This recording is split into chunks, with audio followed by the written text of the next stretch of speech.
Apa ayahmu akan sembuh kalau kau di sana? Ini musim lebaran. Kau tidak tahu? Seharusnya kita cari uang, bukan buang-buang waktu.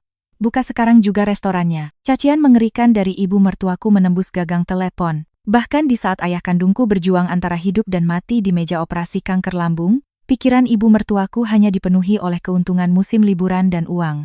Saat itu juga, di tengah koridor rumah sakit yang dingin, aku membuat keputusan. Akan kuakhiri sendiri rantai eksploitasi yang seperti neraka ini. Aku segera menelepon seorang agen properti. Pak, restoran saya mau saya jual sekarang juga. Tidak perlu uang takeover. Jual saja hari ini. Dengan senyum penuh kemenangan, aku menjual habis semua hasil jerih payahku. Malam itu, rumah mertuaku benar-benar seperti rumah duka. Udara dingin yang khas dari koridor rumah sakit seakan menusuk tulang, membuat tubuhku menggigil tanpa sadar. Mataku tak bisa lepas dari lampu merah operasi sedang berlangsung. Memikirkan ayahku yang terbaring di meja operasi dingin setelah divonis kanker lambung, dadaku terasa sesak. Aku hanya bisa merobek kutikula kukuku hingga berdarah, sebuah kebiasaan buruk saat aku cemas. Kegelisahan ini membawaku kembali ke 3 tahun lalu, hari pertama aku bertemu dengan pria yang kini menjadi suamiku. Saat itu, aku adalah Sari, seorang pengusaha muda yang cukup terkenal di Jakarta. Restoran Padang milikku, Rasa Sejati, selalu ramai hingga antriannya mengular ke jalan. Aku merintis usaha ini hanya dengan bekal keahlian memasak warisan nenek. Setiap hari, restoran itu penuh sesak. Meja tak pernah kosong, dan meski tubuhku lelah, melihat saldo di rekening bank yang terus bertambah membuatku tersenyum bahagia. Pria itu Budi, suamiku sekarang, adalah seorang karyawan kantor yang tampak rajin. Dia memproklamirkan diri sebagai pelanggan setia dan datang setiap hari. Di jam makan siang yang sudah sepi, dia akan duduk di pojok, menatapku dengan mata yang seolah meneteskan madu saat aku melayani pelanggan. Saat jam istirahat tiba, dia akan mendekati kasir dan dengan malu-malu menyodorkan sekaleng kopi dingin. Mbak Sari, hari ini pasti lelah sekali. Ini, diminum biar semangat lagi. Kata-kata hangat dan senyumnya yang malu-malu itu perlahan meluluhkan hatiku yang kering karena kesibukan. Hingga suatu hari hujan, saat aku hendak menutup restoran, aku melihatnya berdiri di bawah hujan lebat tanpa payung. Aku terkejut dan menghampirinya untuk memayunginya. Tiba-tiba, dia menggenggam tanganku. Dengan wajah yang basah oleh air hujan atau mungkin air mata, dia menyatakan cintanya dengan tulus. Sari, aku mendekatimu bukan karena uangmu. Aku ingin melindungi Sari, wanita pekerja keras yang selalu kelelahan. Tolong, percayalah pada ketulusanku. Saat itu, aku tak pernah menyangka tatapan matanya yang tulus itu adalah hasil akting yang diperhitungkan dengan cermat, setelah mengkalkulasi perputaran meja dan omzet harian restoranku. Bodohnya, aku membuka hatiku begitu saja. Aku, yang sejak lama merantau dan kesepian, luluh oleh kata-katanya yang menjanjikan perlindungan. Saat pertemuan keluarga untuk lamaran pun, Ibu Ratna, calon ibu mertuaku, menggenggam kedua tanganku dengan mata berkaca-kaca. Aduh, kamu pasti sudah banyak berjuang di usia muda. Nak, anggap saja ibu ini ibumu sendiri, ya. Jangan sungkan, ibu serasa mimpi punya menantu perempuan seperti anak sendiri. Di sebuah restoran Sunda yang sederhana namun rapi, beliau terus mengambilkan lauk ke piringku, memperlakukanku seperti anak kandungnya. Aku tak pernah menduga. Di balik senyum hangat itu tersembunyi niat yang begitu kelam. Aku tertipu oleh sandiwara keluarga mereka dan tanpa ragu melangkah ke pelaminan. Namun Budi, yang kukira karyawan rajin, langsung menunjukkan sifat aslinya begitu resepsi pernikahan usai. Sepulang dari bulan madu di Bali, dia tiba-tiba berhenti dari pekerjaannya. Dia hanya bersantai di sofa, mengganti-ganti saluran TV, dan dengan tak tahu malu berkata, "Sekarang aku mau fokus membantumu sebagai suami seorang pengusaha. Gaji kantoran itu kecil sekali, tidak ada apa-apanya dibanding omzet harian restoranmu. Aku akan membuat hidupmu lebih mudah.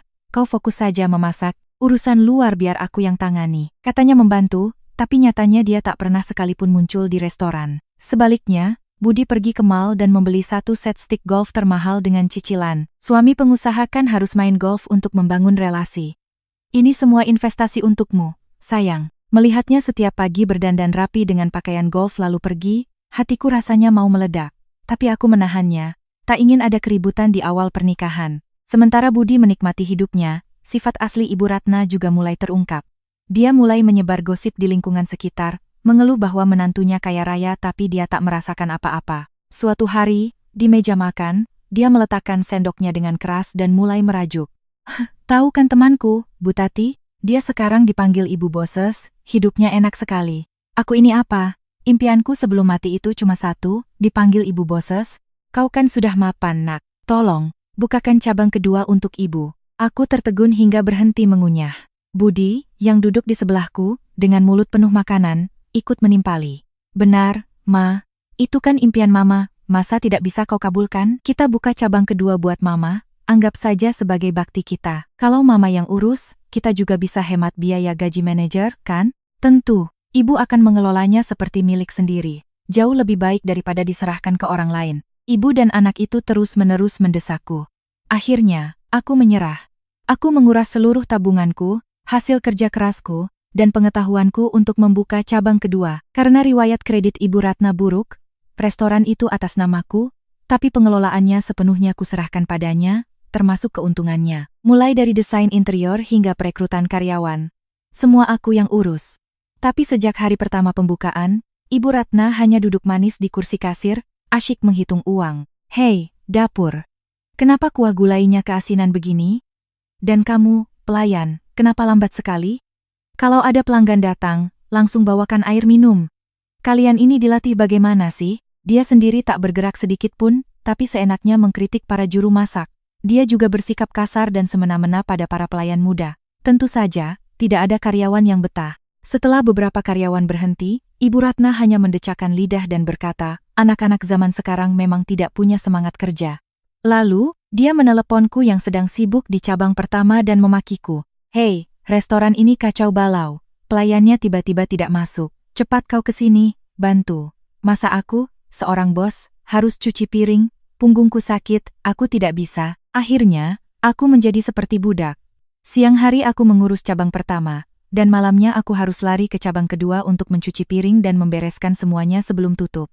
Aku bekerja 18 jam sehari. Setiap kali aku tiba di cabang kedua dengan terengah-engah, Ibu Ratna sedang asyik duduk di meja tengah bersama teman-teman arisannya.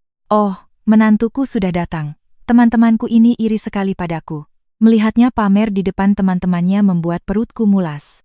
Tapi karena banyak pelanggan, aku terpaksa tersenyum palsu sambil mengantarkan pesanan. Karena terus bekerja tanpa henti, pergelangan tanganku bengkak dan lututku dipenuhi cairan, terasa nyeri setiap kali berjalan.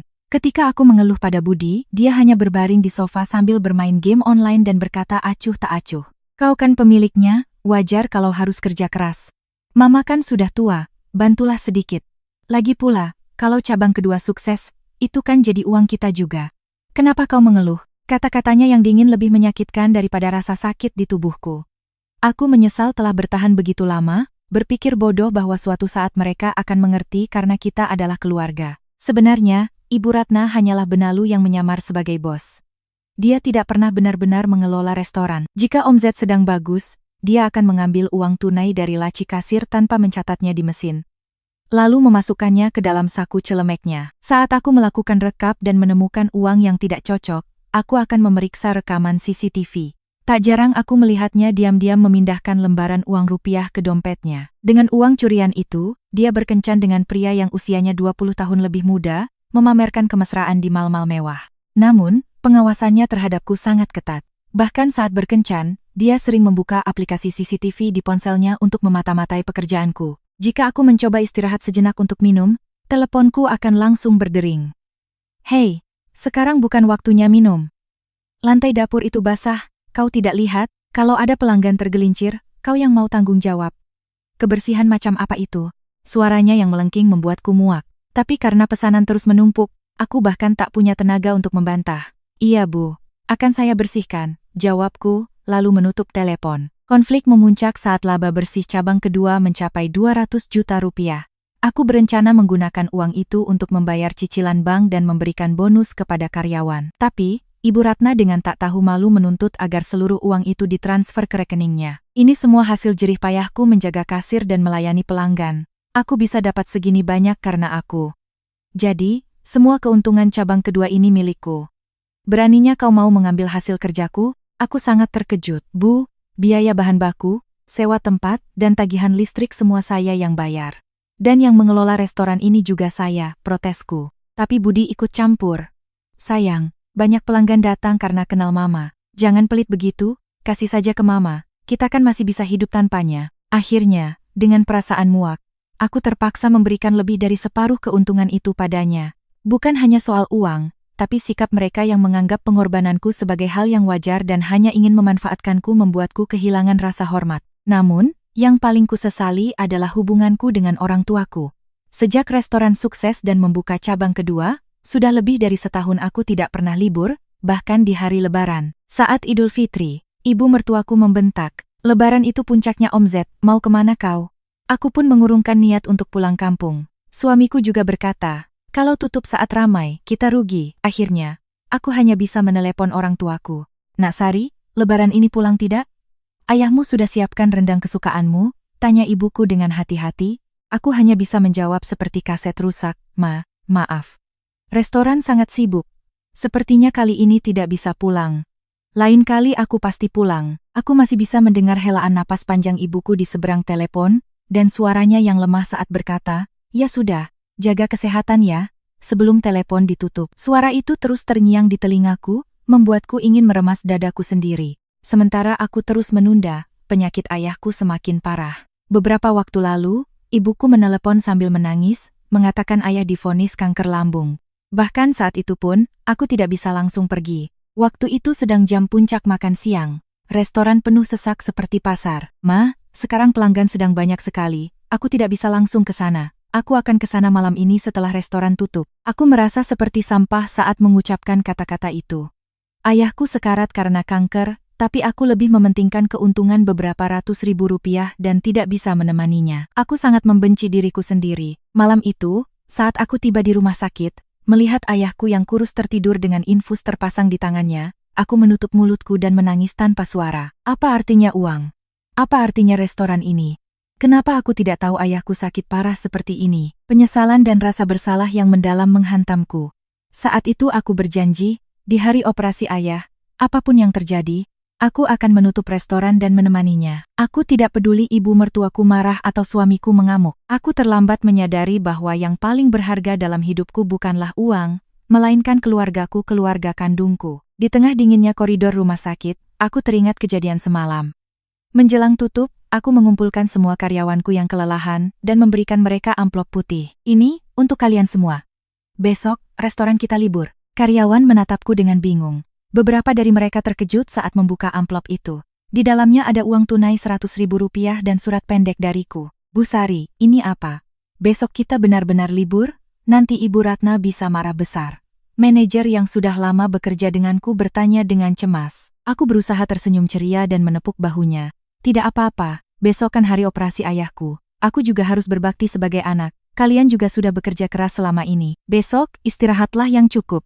Beli makanan enak, tidur sepuasnya. Dan jika ada waktu, tolong doakan agar operasi ayahku berjalan lancar." Mendengar kata-kataku, para karyawan mulai menangis. "Ibu, ayah ibu pasti sembuh. Kami akan berdoa untuknya," kata mereka sambil memegang tanganku. Saat aku tersenyum merasakan kehangatan itu, keheningan rumah sakit pecah oleh dering ponselku yang keras. Saat melihat nama ibu mertua di layar, firasat buruk menyelimutiku. Tapi aku tetap menjawabnya. "Khawatir ada hal penting." "Hei, hari ini kan tanggal merah. Puncaknya orang belanja. Kenapa cabang kedua tutup? Kau sudah gila, ya?" Teriakan ibu mertuaku yang memekakkan telinga terdengar dari telepon. Biasanya aku akan meminta maaf dan menunduk. Tapi saat ini, ayahku ada di ruang operasi. Aku berusaha menahan emosi dan menjelaskan dengan suara bergetar. "Bu, kan kemarin sudah saya bilang. Hari ini ayah saya operasi, jadi restorannya libur. Karyawan juga saya beri libur karena mereka sudah bekerja keras. Tolong mengerti untuk hari ini saja." Namun, sebelum aku selesai bicara, ibu mertuaku membalas dengan makian yang lebih keras. "Operasi? Apa ayahmu akan sembuh kalau kau di sana? Yang mengoperasi itu dokter, bukan kau. Seharusnya kau cari uang, bukan malah nongkrong di rumah sakit. Cepat ke sini dan buka restorannya." Suaranya yang menggelegar di koridor rumah sakit membuat semua mata tertuju padaku. Wajahku memanas karena malu, tapi kemarahan yang tak tertahankan membuncah di dalam diriku. Ayahku sedang berjuang antara hidup dan mati, tapi ibu mertuaku memperlakukanku seperti binatang hanya karena omzet satu hari. Semua kesabaran dan kepedihan yang kupendam selama ini seakan meledak. "Kalau memang harus libur, tutup saja cabang pertamamu. Kenapa cabang kedua yang baik-baik saja ini ikut tutup? Aku ini bosnya di sini. Beraninya kau menutup restoran tanpa izinku? Kau benar-benar sudah besar kepala." Aku terdiam, tak bisa berkata-kata. Restoran itu atas namaku, Uang jaminan jutaan rupiah, biaya interior, bahkan bahan-bahan segar yang kubeli setiap subuh, semuanya dari kantongku. Tapi ibu mertuaku terlalu mabuk dengan perannya sebagai bos hingga tidak bisa melihat kenyataan. Dia tidak mengeluarkan sepeser pun, hanya duduk manis di kasir sambil menghitung uang. Tapi dia benar-benar percaya bahwa dialah pemilik restoran itu. Tanganku masih gemetar, tapi bukan karena takut. Kemarahan, rasa sakit hati, dan tekad untuk tidak lagi hidup seperti ini melonjak hebat di dalam diriku. Untuk apa aku hidup seperti ini? Untuk memperkaya orang-orang seperti mereka. Sementara ayahku sendiri sekarat, mereka tidak hanya mencuri uangku. Mereka juga mencuri masa mudaku yang tak akan kembali, waktuku, dan kenangan berharga yang seharusnya bisa kuhabiskan bersama keluargaku. Kesadaran bahwa semuanya telah dirampok membuat kemarahan dingin menggantikan air mata panas di hatiku. Aku mengambil napas dalam-dalam dan berbicara dengan suara yang sedingin es. Bu, sebentar. Nanti saya telepon lagi. Tepat saat ibu mertuaku hendak berteriak lagi, aku langsung menekan tombol akhiri panggilan. Tanganku masih gemetar, tapi pikiranku menjadi jernih. Tanpa ragu, aku mencari kontak Pak Tono, agen properti di ponselku dan meneleponnya. Halo, Pak Tono? Ada apa, Bu Sari? Ada masalah dengan restorannya? Suara Pak Tono yang bersemangat terdengar. Aku menelan ludah dan berkata dengan tegas. Pak, ingat orang yang dulu tertarik dengan lokasi cabang kedua saya? Apa dia masih berminat? Oh, pengusaha sate itu? Tentu saja. Banyak yang mengincar lokasi itu. Dia sangat kecewa waktu ibu bilang tidak dijual. Saya mau jual sekarang juga. Apa? Bu Sari, ibu bilang apa tadi? Pak Tono mengira dia salah dengar, tapi aku mengulanginya dengan jelas. Saya bilang, saya jual cabang kedua sekarang juga. Tidak perlu uang take over. Saya kasih harga jauh di bawah pasaran. Tapi ada satu syarat. Dia harus bayar uang muka sekarang juga, dan melunasi semuanya hari ini agar surat-suratnya bisa langsung diurus. Terdengar suara Pak Tono menahan napas di seberang telepon. Bu, lokasi emas seperti itu dijual tanpa uang take over? Omzetnya kan luar biasa. Kenapa ibu tidak minta uang take over? Tidak ada waktu untuk menjelaskan, Pak. Mau atau tidak? Kalau tidak, saya akan tawarkan ke agen lain. Mendengar ketegasanku, Pak Tono langsung berteriak. Tentu saja mau. Itu rezeki nomplok. Pembelinya bahkan rela bayar lebih. Saya akan suruh dia datang sekarang juga. Ibu siapkan saja dokumennya. Begitu telepon ditutup, sebuah pesan masuk. Daftar dokumen yang dibutuhkan dari Pak Tono. Aku segera membuka aplikasi M-Banking untuk mengurus surat-surat yang diperlukan. Lalu menelepon ibu mertuaku lagi. Belum sempat nada sambung selesai, dia sudah mengangkatnya dengan teriakan. Beraninya kau menutup telepon dari mertuamu. Tidak punya sopan santun. Cepat buka restorannya sekarang juga. Aku mendengarkan teriakannya dalam diam, lalu dengan suara rendah dan tenang. Aku memberitahunya, Bu, cabang kedua sudah saya jual. Jadi restorannya tidak akan buka lagi, kan? Hening. Ibu mertuaku sepertinya tidak mengerti. Setelah beberapa saat, dia bertanya dengan suara gemetar. Apa katamu tadi? Jual. Restoran? Iya, sudah saya jual. Baru saja saya serahkan ke agen properti. Mulai hari ini, restoran itu bukan milik saya lagi, dan jelas bukan milik ibu. Jadi, jangan suruh saya buka pintu lagi.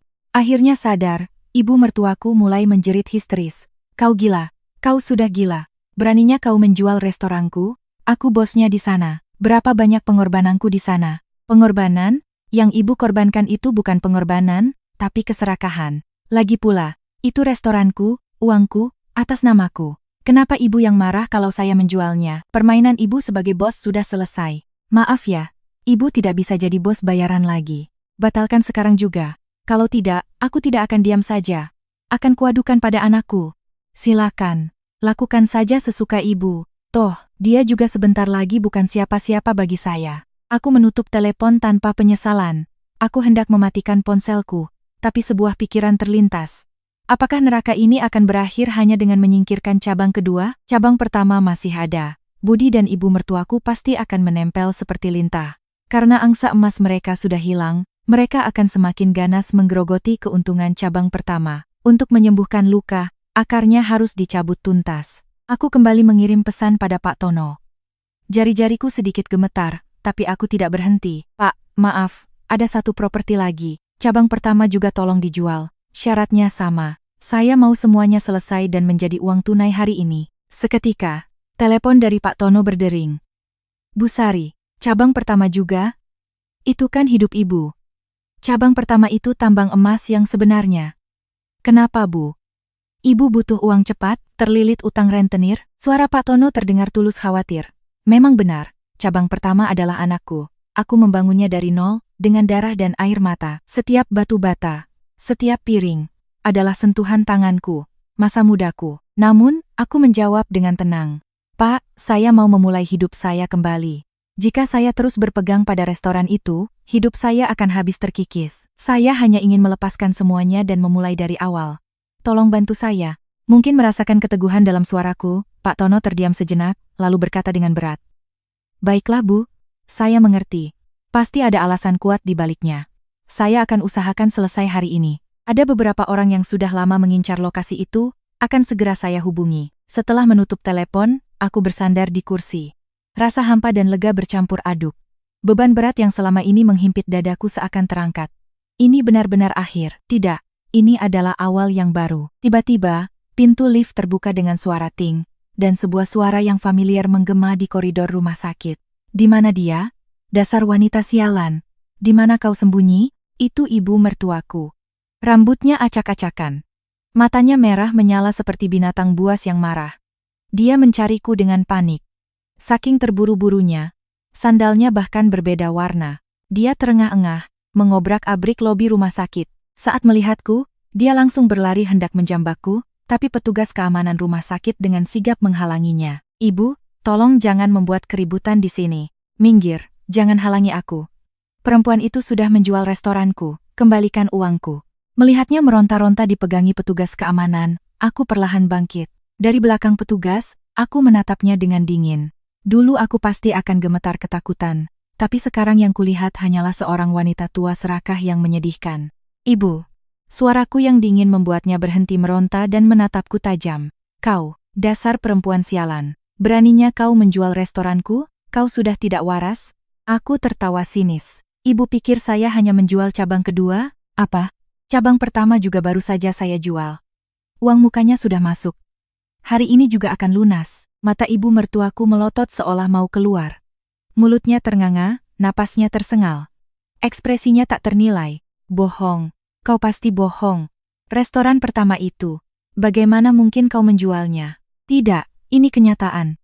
Saya tidak punya restoran lagi. Tidak ada restoran. Berarti tidak ada sumber uang, kan? Sekarang kita semua bangkrut, Bu. Panggilan ibu bos yang ibu banggakan itu, sekarang tidak akan pernah ibu dengar lagi seumur hidup. Untuk memberikan pukulan terakhir, aku menambahkan, oh ya, cabang kedua saya jual tanpa uang take over, jadi setelah dikurangi utang piutang, tidak banyak sisa, jadi jangan berharap apa-apa. Sekarang, ibu dan anak kesayangan ibu, si pengangguran itu, silakan cari makan sendiri. Ibu mertuaku tampak tak percaya, dia hanya bisa membuka tutup mulutnya seperti ikan mas. Tiba-tiba, dia memekik, memegangi leher belakangnya, dan ambruk, persis seperti adegan pingsan yang dramatis di sinetron. Sayangnya, ini bukan lokasi syuting, melainkan lobi rumah sakit yang ramai. Tak ada yang menolongnya. Melihatnya jatuh terduduk dengan gaya yang konyol, aku tak bergeming sedikit pun. Saat petugas keamanan mengangkatnya, barulah dia sadar. Wajahnya yang tadi penuh amarah berubah total. Dia memasang ekspresi paling menyedihkan di dunia, dan mulai memegangi kakiku. Aduh, Nak Sari, maafkan ibu. Ibu tadi sedang khilaf. Orang tua ini sudah pikun, bicaranya ngelantur. Tolong maafkan ibu, ya, restoran itu kan hasil jerih payahmu, lebih berharga dari nyawaku. Bagaimana bisa kita serahkan ke orang lain? Ibu yang salah, kita batalkan penjualannya ya, Nak. Ibu akan memohon pada agen propertinya. Tolong Nak, melihatnya berlutut dan memohon, aku merasa jijik. Biasanya dia selalu angkuh dan berkata, beraninya kau membantah mertuamu, tapi sekarang, karena sumber uangnya terputus, harga diri dan gengsinya hilang entah kemana. Dia pikir aku tidak tahu keserakahan di balik air mata buayanya. Aku menatapnya dengan dingin dan berkata tajam, kata demi kata, Bu, ayah saya sedang berjuang antara hidup dan mati di ruang operasi. Nyawa seseorang dipertaruhkan, dan ibu pikir menjual restoran itu masalah besar? Dan jangan salah paham. Ibu pikir, ibu bosnya di sana? Ibu itu cuma bos bayaran yang saya tempatkan dengan uang saya. Sadar posisi, Bu. Apa? Kau panggil aku Bu? Memangnya harus bagaimana? Sikap ibu pantas dihormati sebagai mertua. Menantu yang ayahnya sedang dioperasi malah ibu datangi untuk menagih uang. Apa itu kelakuan orang tua? Kita sudah bukan siapa-siapa lagi. jadi saya panggil Bu. Petugas, tolong bawa ibu ini keluar. Karena sikapku yang tegas, petugas keamanan menyeretnya keluar dari rumah sakit. Lobi kembali tenang. Saat suara teriakannya yang masih menyebut uangku, restoranku memudar di ujung koridor. Pintu ruang operasi terbuka. Seorang dokter dengan seragam hijau keluar. Aku berlari dengan hati berdebar. Dokter, bagaimana ayah saya? Operasinya berjalan sangat lancar. Untungnya, sel kankernya tidak menyebar terlalu dalam, jadi bisa diangkat bersih tanpa ada metastasis. Setelah sadar dari bius dan pulih, beliau akan segera membaik. Anda pasti sangat khawatir. Saat itu juga, keteganganku lepas, kakiku lemas, dan aku hampir terjatuh. Sambil memegang tangan ayahku yang pucat dan kurus saat dipindahkan ke ruang pemulihan, aku menangis tanpa henti. Air mataku yang panas menetes di punggung tangannya yang kasar. Ayah, maafkan aku. Aku terlalu sibuk mencari uang sampai terlambat datang. Maafkan aku. Sekarang aku akan melindungi ayah. Ayah, tolong jangan sakit lagi. Ayah harus hidup lama bersamaku. Penyesalan karena tidak pernah menjenguknya dengan alasan sibuk terasa begitu menyakitkan. Tapi aku bersyukur karena belum terlambat. Aku menjaga ayah semalaman. Malam harinya, keributan kembali terjadi di luar kamar rawat. Seorang pria dengan pakaian golf yang familiar masuk dengan marah. Itu suamiku, atau lebih tepatnya, calon mantan suamiku. Bau parfum yang menyengat bercampur dengan bau keringat menusuk hidungku. Dia melirik sekilas ke tempat tidur ayahku tanpa menunjukkan sedikit pun kekhawatiran, lalu menarikku dengan kasar keluar dari kamar. Kau sudah gila, ya? Aku dengar dari mama. Kau jual cabang pertama dan kedua. Kau benar-benar gila. Cabang kedua mungkin tidak apa-apa, tapi cabang pertama itu sumber penghasilan kita. Kenapa kau jual? Cepat batalkan kontraknya sekarang juga. Aku tidak peduli berapapun dendanya. Batalkan sekarang. Dari mulutnya hanya keluar kata-kata sumber penghasilan, uang, restoran. Tak ada satupun pertanyaan tentang kondisi ayahku atau perasaanku. Saat itu juga, sisa-sisa perasaan yang kumiliki untuknya hancur berkeping-keping. Aku mengeluarkan sebuah amplop coklat dari tasku, yang sudah kusiapkan, dan melemparkannya ke wajahnya. Sumber penghasilan kita, jangan bercanda. Itu sumber penghasilanku, bukan milikmu. Kau dan ibumu hanyalah benalu yang menempel di punggungku. Jangan pakai kata kita. Menjijikkan. Surat gugatan cerai berhamburan di lantai koridor rumah sakit yang putih. Suamiku menatap kertas-kertas itu dengan bingung, lalu menatapku tak percaya. Apa ini? Cerai? Kau serius? Hanya karena masalah ini kau mau cerai? Berapa lama kita sudah bersama? Kau melakukan ini karena uang? Hanya karena masalah ini? Karena uang? Justru kau yang menikahiku karena uang. Katanya kau tidak akan membiarkanku menyentuh air, tapi begitu menikah kau langsung berhenti kerja dan menjadi pengangguran. Sementara aku bekerja 18 jam sehari, kau menghabiskan uang hasil jerih payahku untuk main golf. Apa kau manusia? Kalau punya nurani, tanda tangani saja surat itu. Dia tampak panik. Dia tidak pernah menyangka aku, yang selalu penurut dan sabar, akan berani melawannya. Dia tersenyum licik dan mencoba memegang lenganku. Sari, sayang, kau mau hidup bagaimana tanpa restoran? Hanya aku yang mau menerimamu. Kau tidak akan bisa bertahan sendirian di dunia ini. Pikirkan lagi, kita ambil kembali restorannya dan lupakan semuanya. Ya, aku janji akan berubah. Sampai akhir pun dia tidak sadar diri dan mencoba melakukan gaslighting. Aku menepis tangannya seperti menyingkirkan serangga dan berkata dengan dingin. Hidup bagaimana tanpa restoran? Jangan khawatir, setelah membuang benalu sepertimu, aku akan hidup jauh lebih baik. Pengacaraku akan menghubungimu besok. Tuntutan tunjangan dan pembagian harta gonogini juga akan diajukan. Setiap rupiah yang kau habiskan dari kartu kreditku dan uang yang digelapkan ibumu, akan kutagih semua. Sampai jumpa di pengadilan. Aku meninggalkannya yang termangu, kembali ke kamar rawat, dan mengunci pintu.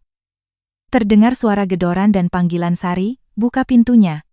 Dari luar, tapi aku memasang earphone dan mengabaikannya. Lalu aku mengeluarkan sebuah kartu nama yang kuterima beberapa hari lalu. Bapak Bahtiar, Kepala Divisi Pengembangan Bisnis, Boga Jaya Group. Beberapa hari sebelumnya, seorang pria berjas rapi datang ke restoranku. Setelah mencicipi masakanku, dia memujiku dan memberikan kartu namanya. Keahlian memasak ibu ini bukan level restoran biasa. Mari bekerja sama dengan kami dan taklukkan Indonesia. Jika kita kembangkan menjadi waralaba, pasti akan laris manis. Perusahaan kami akan mendukung penuh. Saat itu, karena memikirkan kesetiaan karyawan, serta ibu mertua dan suamiku, aku menolaknya dengan sopan. Maaf, Pak. Tanpa saya, restoran ini tidak akan berjalan, tapi sekarang, semua belenggu itu telah hilang. Aku merasa lega. Dengan tangan gemetar, aku mengetik pesan. Selamat malam, Pak Bahtiar. Ini Sari. Saya ingin mempertimbangkan secara positif tawaran Bapak tempo hari. Restoran cabang pertama dan kedua sudah saya lepas karena alasan pribadi. Sekarang, saya ingin menginvestasikan seluruh keahlian dan pengetahuan saya pada perusahaan Bapak. Saya tunggu kabarnya. Begitu aku menekan tombol kirim, teleponku langsung berdering seolah dia sudah menunggunya. Suara Pak Bahtiar terdengar antusias. Ibu Sari, saya sudah menunggu kabar dari Ibu. Keputusan yang sangat tepat. Bisakah kami undang Ibu ke kantor pusat besok? Direktur utama kami ingin bertemu langsung dengan Ibu. Keesokan harinya, dengan mengenakan setelan paling rapi dan modern, aku duduk di ruang rapat kantor pusat Boga Jaya Group. Di hadapan direktur utama dan jajaran direksi, aku mempresentasikan resep-resep andalanku dan pengetahuanku tentang manajemen restoran. Begitu presentasiku selesai, tepuk tangan membahana. Direktur utama bangkit dari kursinya, menjabat tanganku, dan memberikan tawaran yang luar biasa. Ibu Sari, atau saya panggil saja Bu Direktur Sari, jika Anda bergabung dengan kami janjikan kompensasi terbaik di industri ini. Uang kontrak 5 miliar rupiah, pembagian 50% dari laba bersih merek baru, dan posisi sebagai Direktur Penasihat Teknis di perusahaan kami. Kami ingin memperkenalkan keahlian Anda pada dunia. Mari kita ciptakan sejarah bersama. Uang kontrak 5 miliar, bagi hasil 50%, dan jabatan Direktur. Ini adalah pengakuan atas nilaiku yang sesungguhnya. Jauh berbeda dari uang receh yang selalu digerogoti oleh mertua dan suamiku. Sambil menandatangani kontrak, aku bersorak dalam hati. Lihat ini, kalian akan lihat siapa sebenarnya Sari, menantu yang kalian remehkan dan perlakukan seperti pembantu. Kalian akan menyesal seumur hidup. Saat keluar dari ruang rapat, pemandangan kota Jakarta dari balik jendela kaca tampak begitu gemilang. Kehidupan baruku sebagai Sari yang mandiri, bukan lagi sebagai istri atau menantu seseorang, telah dimulai. Aku menyalakan ponsel dan melihat puluhan panggilan tak terjawab. Mantan suami, mantan ibu mertua. Tanpa ragu, aku memasukkan nomor mereka ke daftar blokir dan melangkah keluar gedung dengan ringan. Mulai sekarang, balas dendam terbaikku adalah hidup sukses dan bahagia. Rintangan telah sirna, dan jalan kesuksesan terbentang di hadapanku. Pada hari peluncuran merek kuliner premium baruku, Sari, Cita Rasa dari Hati, di bawah naungan Boga Jaya Group, sebuah pop-up store dibuka di kawasan paling trendy di Jakarta, Senopati. Sebelum jam buka, antrean sudah mengular mengelilingi gedung. Aku hampir tak percaya dengan pemandangan itu. Dulu, aku terkurung di dapur sempit, berbau minyak sepanjang hari. Sekarang, aku berdiri di sini, sebagai Direktur Sari, mengenakan setelan elegan, menjelaskan filosofi masakanku di hadapan puluhan wartawan dan influencer. Restoran langsung penuh sesak. Para tamu yang mencicipi menu andalanku, gulai iga sapi dan ikan bakar bumbu rujak, tak henti-hentinya memuji. Wah, rasanya luar biasa. Pantas saja perusahaan besar merekrutnya.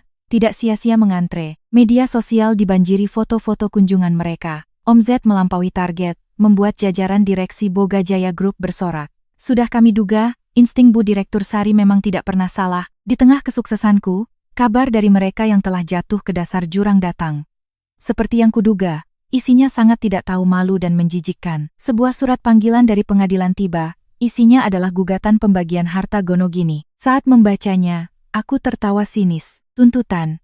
Pertumbuhan cabang kedua adalah berkat dukungan moral dari suami sebagai penggugat dan peran ibu mertua sebagai penasihat spiritual. Oleh karena itu, kontribusi mereka harus diakui. Selain itu, meskipun cabang kedua atas nama tergugat, pengelola sebenarnya adalah ibu mertua, sehingga harus ada pengembalian keuntungan yang tidak semestinya. Mantan suami dan ibu mertuaku bahkan menyewa pengacara untuk menyusun argumen konyol itu.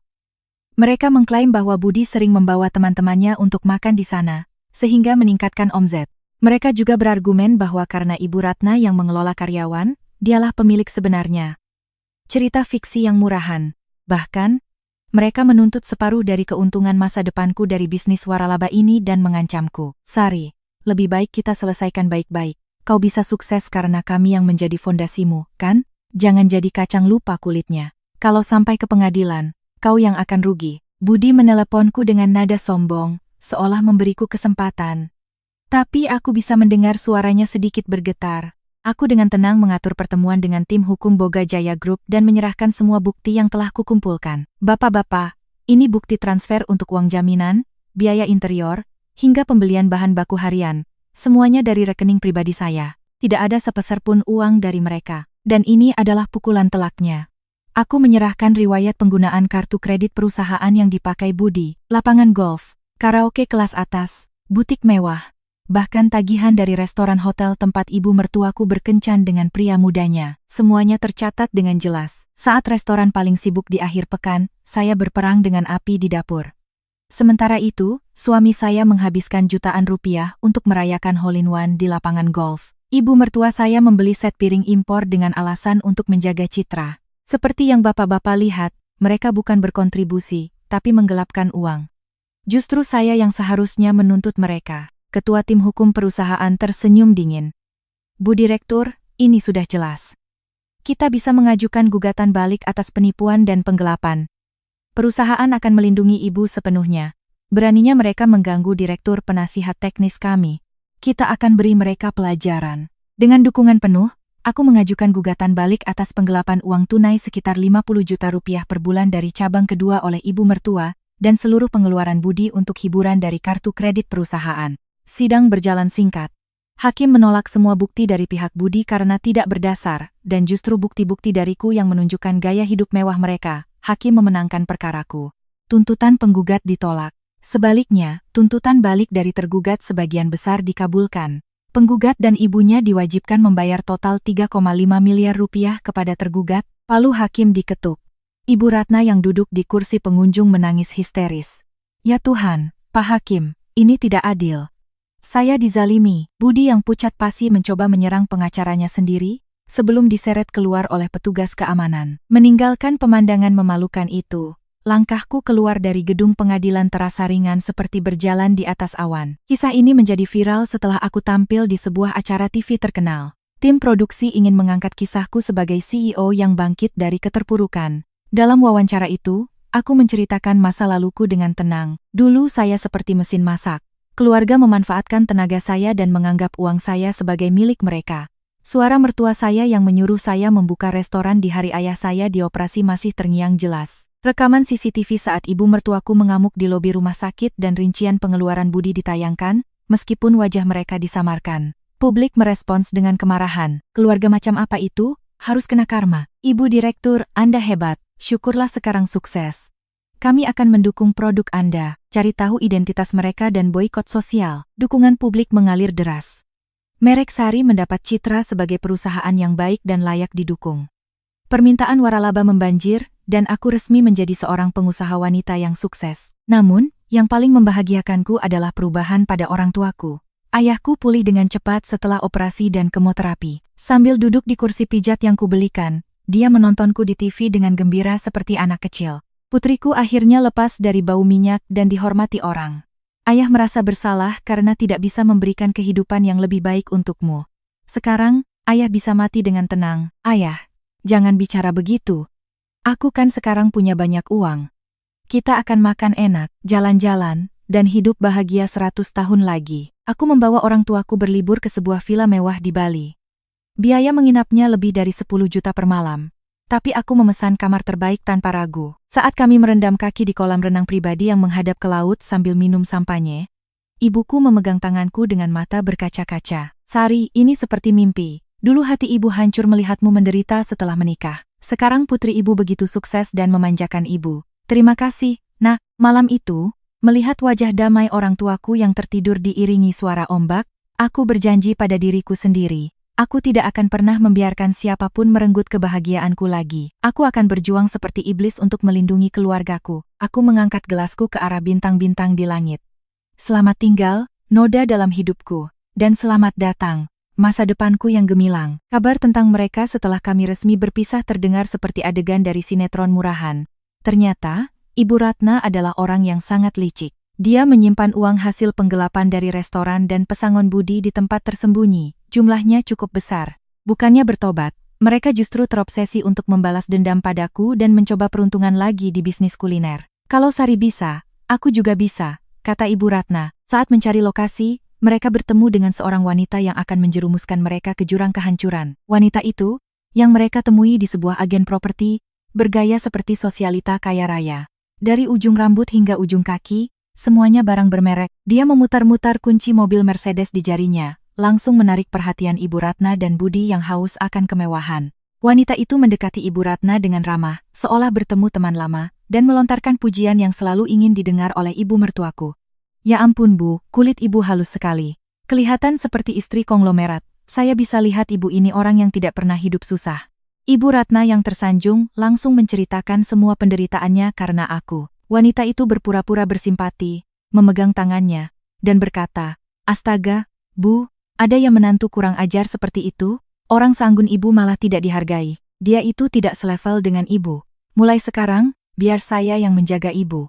Bersama saya, kita bisa buat menantu itu bertekuk lutut." Ibu Ratna termakan oleh kata-kata manis itu dan mulai mengandalkannya lebih dari anak kandungnya sendiri. Wanita itu membawanya ke salon-salon mahal dan mentraktirnya makan mewah, berhasil melenyapkan semua kecurigaannya. Sihirnya tidak berhenti di situ. Dia juga merayu Budi. Pria sebaik Mas Budi kok bisa diceraikan? Mas ini punya potensi jadi pengusaha besar. Selama ini Mas hanya terkurung. Biar aku yang dukung Mas sekarang. Budi yang harga dirinya terangkat merasa dirinya benar-benar seorang pengusaha hebat. Wanita itu memberinya jam tangan mewah dan menunjukkan proposal bisnis restoran omakase premium. Ini proyek besar Mas, di jantung kota Jakarta. Keuntungannya dijamin 30% per bulan. Kalau Mas serius mau menikahiku, ayo kita investasi bersama untuk masa depan kita. Mendengar kata menikah, Budi dibutakan. Ibu Ratna juga mendukung penuh. Benar.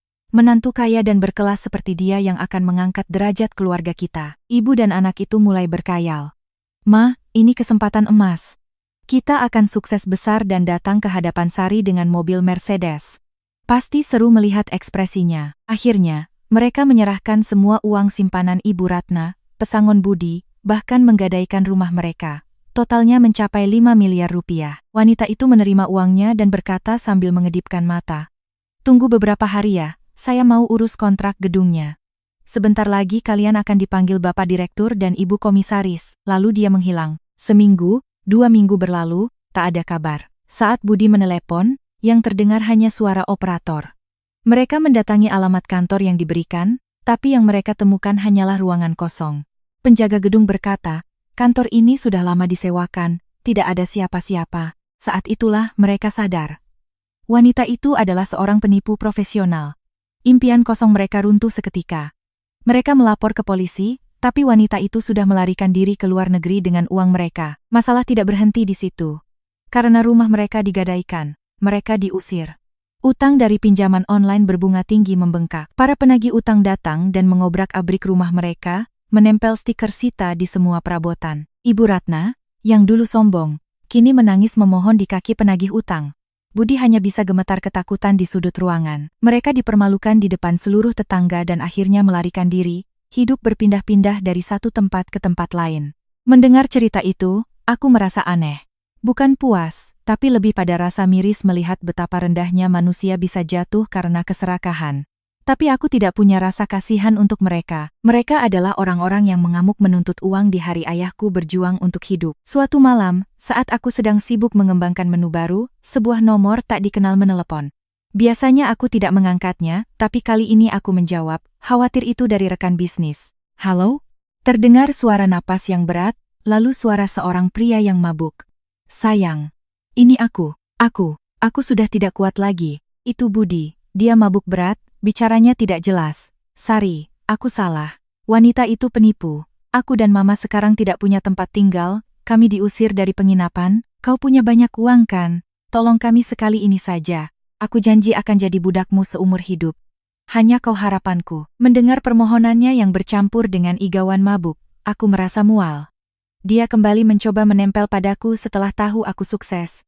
Sungguh tak tahu malu, aku menjawab dengan suara dingin dan jelas. Siapa ya? Anda salah sambung. Sayang, jangan begitu. Ini aku, suamimu. Suamiku sudah meninggal 3 tahun lalu. Dan Anda, yang menghancurkan rumah tangga, beraninya berpura-pura jadi korban? Jangan hubungi nomor ini lagi, atau saya akan laporkan Anda atas penguntitan. Aku langsung menutup telepon dan memblokir nomornya. Menatap keluar jendela, bulan tampak sangat terang dan dingin malam itu. Mereka sampai akhir hanya melihatku sebagai sumber uang, lintah darat yang hanya mengendus bau uang tanpa cinta, tanpa rasa kekeluargaan, bahkan tanpa sopan santun. Biarlah mereka menderita selamanya di liang lahat yang mereka gali sendiri. Itulah belas kasihan terakhir dan balas dendam termanis dariku. Lobi kantor pusat Boga Jaya Group yang biasanya tenang mendadak riuh. Itu Budi. Penampilannya seperti gelandangan, bau alkohol, dan dia berbaring di lantai lobi sambil berteriak, "Sari, keluar. Aku suamimu." Petugas keamanan segera meringkusnya. Aku keluar dari lift dan menatapnya dengan dingin. Mantan suami, lebih tepatnya. Mantan suami tak tahu malu yang kabur tanpa membayar tunjangan. Dia menatapku dengan mata yang penuh ketakutan, bukan lagi kesombongan. "Sari, tolong aku. Ibuku sekarang hidup di jalanan. Dulu ada rasa di antara kita. Jangan salah paham. Kau hanya benalu. Dan aku adalah inangnya yang bodoh. Sekarang benalu itu sudah kupotong." Aku memberi isyarat pada tim keamanan. Bawa dia keluar dan laporkan ke polisi atas tuduhan mengganggu ketertiban umum. Dia diseret keluar sambil terus memanggil namaku. Pemandangan yang menyedihkan sekaligus menjijikkan. Setelah itu, aku mengajukan permohonan perintah penahanan ke pengadilan. Mereka dilarang mendekatiku dalam radius 100 meter. Beberapa waktu kemudian, aku mendapat kabar dari seorang teman lama. Ibu Ratna sekarang berjualan kue di pinggir jalan, di dekat lokasi restoran lamaku. Mengenakan jaket usang, dia menggigil kedinginan. Saat seorang pembeli mengeluh kuenya gosong, dia hanya bisa membungkuk dan meminta maaf. "Apa kau tidak kasihan?" tanya temanku. "Tidak, itu karma. Dia yang membuat orang lain menangis darah. Sekarang dia harus merasakannya sendiri." Aku tidak merasa kasihan sedikit pun. Hari ini adalah jadwal pemeriksaan rutin ayahku. 6 bulan setelah operasi. Di ruang tunggu, jantungku berdebar kencang. Ayah memegang tanganku dan tersenyum. "Ayah sudah sembuh hanya dengan melihat wajahmu, nak." Saat nama ayah dipanggil, kami masuk ke ruang dokter. Dokter tersenyum lebar. "Selamat, sel kankernya sudah bersih total. Tidak ada penyebaran." Beliau dinyatakan sembuh total. Kami bertiga berpelukan dan menangis bahagia. Uang dan kesuksesan memang penting, tapi tidak ada yang lebih membahagiakan daripada melihat keluarga sehat di sisiku. Karierku pun terus menanjak. Merekku mendapat tawaran dari luar negeri. Aku ditunjuk sebagai ketua tim untuk ekspansi global. Dalam konferensi pers, aku berkata, masakan Indonesia bukan hanya tentang makanan, tapi tentang ketulusan. Ketulusan merawat keluarga. Saya berharap ketulusan ini bisa dirasakan oleh seluruh dunia. Para karyawan lamaku satu persatu datang menemuiku, menceritakan bagaimana restoran itu bangkrut setelah aku pergi karena ibu mertuaku yang serakah. Aku merekrut mereka kembali dengan posisi dan gaji yang jauh lebih baik. "Kalian adalah keluargaku, aku yang akan menjaga kalian." Dengan penghasilanku, aku membeli sebuah gedung kecil dan membuka kafe cantik untuk orang tuaku di lantai pertama. Ini tempat bermain ayah dan ibu. Jangan pikirkan soal uang, bersantailah saja. Melihat mereka bahagia di antara karangan bunga, aku merasa memiliki segalanya. Kabar tentang mantan suami dan ibu mertuaku tak pernah terdengar lagi. Mereka hanyalah lembaran robek dalam buku kehidupanku yang telah kubuang. Waktu berlalu, aku kini menjadi CEO sebuah perusahaan FB Global. Jadwalku padat, tapi aku tidak pernah merasa lelah. Ini jauh lebih baik daripada hidup di penjara bernama rumah tangga dulu. Setiap akhir pekan, aku selalu meluangkan waktu sepenuhnya untuk orang tuaku. Beberapa waktu lalu, saat sedang dalam perjalanan, aku melihat siluet yang familiar di seberang jalan. Seorang wanita tua membungkuk di depan gerobak kue. Itu Ibu Ratna. Saat mata kami bertemu, dia terkejut dan bersembunyi di balik gerobaknya, malu dengan penampilannya yang menyedihkan. Aku tidak merasakan apa-apa, bukan puas, bukan kasihan, hampa. "Pak, lampunya sudah hijau, jalan." Aku menyuruh sopirku untuk terus melaju. Itulah balas dendam terbaikku. Fokus pada masa depanku yang cerah, bukan masa lalu yang kelam. Kini, ada seseorang yang baru dalam hidupku, seorang pengusaha yang kutemui dalam pekerjaan. Dia menghargai semangat kerjaku dan tulus bahagia atas kesuksesanku. Mata Anda berbinar saat memasak, Sari. Semangat itu luar biasa. Aku punya tujuan baru, mendirikan sebuah yayasan untuk membantu orang-orang yang dieksploitasi atas nama keluarga. Dalam setiap kesempatan berbicara di depan publik, aku selalu berpesan, terutama pada wanita muda, jangan tertipu oleh kata-kata manis. Pengorbanan bukanlah kewajiban. Anda harus bahagia terlebih dahulu sebelum bisa membahagiakan keluarga. Sari si menantu baik, hati sudah mati. Sekarang yang ada adalah Sari yang bahagia. Itulah moto hidupku sekarang. Bagi siapapun yang merasa terperangkap dalam situasi yang sama, semoga ceritaku bisa memberimu sedikit keberanian. Hidupmu adalah milikmu. Keluarlah dan temukan kebahagiaanmu. Terakhir, untuk kedua orang tuaku yang tersenyum di sampingku, dan untuk diriku sendiri, Kau sudah bekerja keras, Sari. Dan kau melakukannya dengan sangat baik. Mari kita berjalan di jalan yang berbunga sekarang. Kisah hidupku yang penuh gejolak, namun kini bersinar terang, berakhir di sini. Terima kasih telah mendengarkan. Semoga hidup Anda semua selalu dipenuhi kehangatan dan kebahagiaan.